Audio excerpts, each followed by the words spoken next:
NEET 2024 all India rank 888 കൂടി 702 score വാങ്ങിയ Gayathri T രാജേഷിന്റെ വീട്ടിലാണ് നമ്മളിപ്പോൾ ഉള്ളത്. ഗായത്രിയും പാരന്റ്സും നമ്മോട് ജോയിൻ ചെയ്യുന്നു. ഗായത്രി, ഈ സ്കോർ എക്സ്പെക്ട് ചെയ്തിരുന്നോ?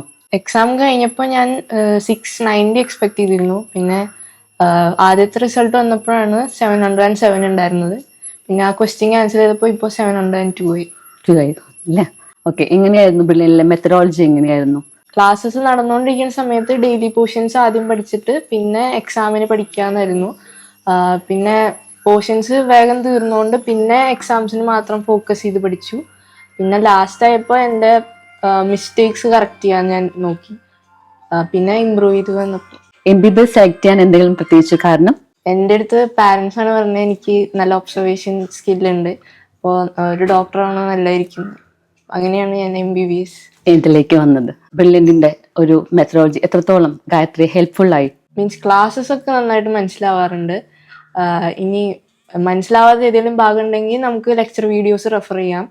അത് തന്നെ ചില ഡൗട്ട്ഫുൾ പാർട്സ് ക്ലിയർ ചെയ്യാൻ സഹായിച്ചിരുന്നു. പിന്നെ എക്സാംസ് എല്ലാ NCERT എല്ലാ സ്ഥലത്തു നിന്നും എക്സാംസിന് ക്വസ്റ്റ്യൻസ് വരും. അപ്പം അങ്ങനെ നമ്മൾ എന്തെങ്കിലും പാർട്ട് ബൈ മിസ്റ്റേക്ക് നമ്മൾ വിട്ടുപോയിട്ടുണ്ടെങ്കിലും നമുക്കത് റെക്ടിഫൈ ചെയ്യാനുള്ള പറ്റും ഈ എക്സാംസിൽ കൂടെ. പിന്നെ അതുപോലെ തന്നെ കെയർലെസ് മിസ്റ്റേക്സ് ഞാൻ കുറയ്ക്കാൻ ശ്രമിച്ചിരുന്നു ഈ എക്സാംസ്. പിന്നെ അതുപോലെ തന്നെ ജോർജ് സാറിന്റെ മോട്ടിവേഷൻസ് ഒക്കെ വളരെയധികം ഹെൽപ്പ് ചെയ്തിരുന്നു. +1 +2 പഠനത്തെ കുറിച്ചൊന്ന് പറയാമോ? സ്കൂളിംഗ് എവിടെയായിരുന്നു? ഞാൻ ദേവമാത CMI പബ്ലിക് സ്കൂളിലായിരുന്നു. അവിടെ ഇന്റഗ്രേറ്റഡ് കോഴ്സ് ബ്രില്യനിൽ ചേർന്നിരുന്നത്. അവിടെ സ്കൂളിലെ ടീച്ചേഴ്സ് എല്ലാം വളരെ നല്ല ടീച്ചേഴ്സ് തന്നെയായിരുന്നു. എല്ലാ സബ്ജക്റ്റിലും ഞങ്ങൾക്ക് നല്ല ടീച്ചേഴ്സ് ആയിരുന്നു കിട്ടിയിരുന്നത്. പിന്നെ ഞാൻ ബയോമാക്സ് ആയതുകൊണ്ട് ഞാൻ മാത്സ് എക്സ്ട്രാ പഠിക്കേണ്ടി വന്നിരുന്നു. പക്ഷെ എന്നാലും ഞങ്ങൾക്ക് കിട്ടിയ സാറ് നല്ല സാറായിരുന്നു. അപ്പോൾ മാത്സും അത്യാവശ്യം സ്കോർ ചെയ്യാൻ പറ്റിയിട്ടുണ്ട്. അങ്ങനെ ബേർഡൻ ഉണ്ടായിരുന്നില്ല. അപ്പോൾ ദേവമാത ശരിക്കും നല്ലൊരു ചോയ്സ് തന്നെയായിരുന്നു. ഡ്രീം ക്യാമ്പസ് ഏതാണ് ഗായത്രിയുടെ? ഞാൻ എയിംസ് ഭുവനേശ്വർ ആദ്യം നോക്കുന്നത്. പക്ഷേ തൃശ്ശൂരും it is one of the top government colleges in Kerala. പിന്നെ വീടിന്റെ തൊട്ടടുത്താണ്. അപ്പോൾ ഹോസ്റ്റലിലൊന്നും നിൽക്കേണ്ട ആവശ്യമില്ല, വീട്ടിലിരുന്ന് പഠിക്കാം. അത്രയും ഫെസിലിറ്റീസിൽ വേറെ സ്ഥലത്ത് പഠിക്കാൻ പറ്റുമെന്ന് തോന്നുന്നില്ല. നീറ്റ് എക്സാം എഴുതുന്ന കുട്ടികൾക്ക് വേണ്ടി ഗായത്രിയുടെ മോട്ടിവേഷൻ എന്താണ്? നീറ്റ് ഒരിക്കലും ഒരു ടഫ് എക്സാം അല്ല. അതിനൊരു പ്രിസ്ക്രൈബ്ഡ് സിലബസ് ഉണ്ട്. അത് തറവായിട്ട് പഠിച്ച് കൂടുതൽ ക്വസ്റ്റ്യൻസ് ചെയ്ത് പിന്നെ മിസ്റ്റേക്സ് റെക്ടിഫൈ ചെയ്ത് കഴിഞ്ഞാൽ ഈസിയായി ക്രാക്ക് ചെയ്യാൻ പറ്റുന്നുള്ളൂ നീറ്റ്.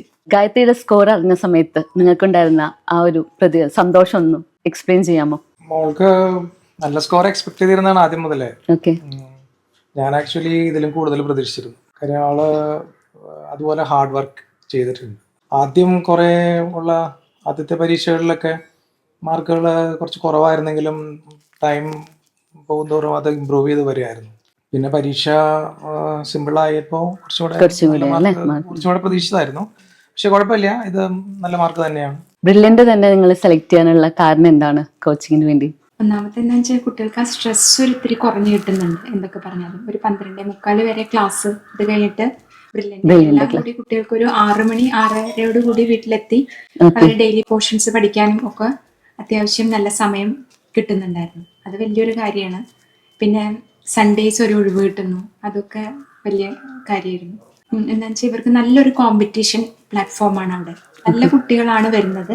അപ്പോൾ ഓരോരുത്തരും ഏതൊരു ലെവലിലാണ് അവർ പഠിക്കണേന്നുള്ളത് ഇവർക്ക് അത് ശരിക്കും നമുക്ക് നല്ലൊരു അറിവാണ് അല്ലേ.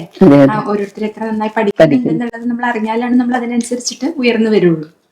അപ്പൊ അത് വലിയൊരു കാര്യമാണ് അവിടുത്തെ ടീച്ചേഴ്സിന്റെ ആ ഒരു കോൺസ്റ്റന്റ് മോട്ടിവേഷൻ. അത് ഭയങ്കര ഒരു നല്ല കാര്യമായിട്ട് എനിക്ക് തോന്നിയിട്ടുണ്ട്. പിന്നെ സ്കൂളും ദേവമാത നല്ലൊരു ചോയ്സ് ആയിരുന്നു. അതായത് കുട്ടിക്ക് ആദ്യമൊന്നും അങ്ങോട്ടും ഇങ്ങോട്ടും ട്രാവൽ ചെയ്യാതെ തന്നെ ഒരു കംഫർട്ടബിൾ സോണിൽ നമുക്ക് കുട്ടീനെ നിർത്താൻ പറ്റുന്നുണ്ടായിരുന്നു ആ സമയത്ത്. കുടുംബത്തിലെ ഡോക്ടേഴ്സ് വേറെ? സാറ് ഡോക്ടറാണ്, മാം ഡോക്ടറാണ്, പിന്നെ എന്റെ വല്യമ്മയുടെ മകൻ ഡോക്ടറാണ്, പിന്നെ എന്റെ അമ്മായി ഡോക്ടറാണ്. അങ്ങനെ ഈ ഡോക്ടർ കുടുംബത്തിലേക്ക് ഒരു പുതിയ ഡോക്ടർ കൂടി എത്തുകയാണ്. ഗായത്രിക്ക് ഇവിടുന്ന് അങ്ങോട്ടുള്ള ഉപരിപഠനത്തിന് എല്ലാവിധ ആശംസകളും ബ്രില്യന്റിന്റെ പേരിൽ ആശംസിക്കുന്നു. നന്ദി, നമസ്കാരം. എൻട്രൻസ് സംബന്ധമായ വാർത്തകളും അപ്ഡേഷനുകളും ഏറ്റവും വേഗം ആധികാരികമായി അറിയാൻ ബ്രില്യന്റ് സ്റ്റഡി സെന്റർ പാല യൂട്യൂബ് ചാനൽ സബ്സ്ക്രൈബ് ചെയ്യുക, ബെൽ ഐക്കൺ അമർത്തുക. ഈ വീഡിയോ മറ്റു സുഹൃത്തുക്കളിലേക്കും മാക്സിമം ഷെയർ ചെയ്യുക.